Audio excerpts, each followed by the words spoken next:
Ito yung tatlong step para mag-qualify ka dito sa OBA. Unang-una, kailangan mo lang dito ng sariling gadget na magagamit. It's either Android, iPhone, or laptop. Di baling luma as long as nagagamit. Pwede na yon. And dapat, meron kang stable internet connection. Kasi this is purely online. Pangalawa, kailangan mo lang mag-attend ng ating online orientation kasi dun po i-explain lahat ng mga legalities natin, compensation plan kung paano kakikita, and yung mga benefits natin dito. At pangatlo, dapat magkaroon ka ng tinatawag namin na user ID.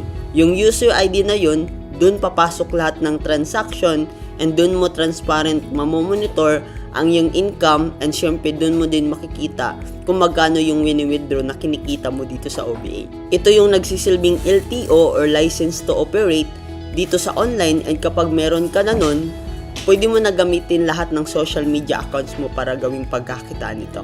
Basically, ang gagawin mo lang, just purely copy and paste gamit ang sistema ng copy and earn ng Online Business Academy.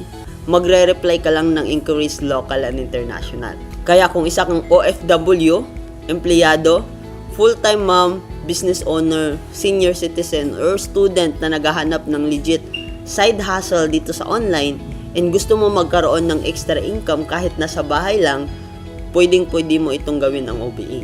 Ang gagawin mo lang, i-like mo tong video na to, mag-comment ka sa baba, and i-share mo para at least marami tayong maturuan and matulungan.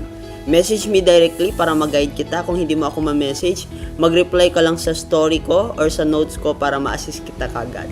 So see you in my inbox. God bless.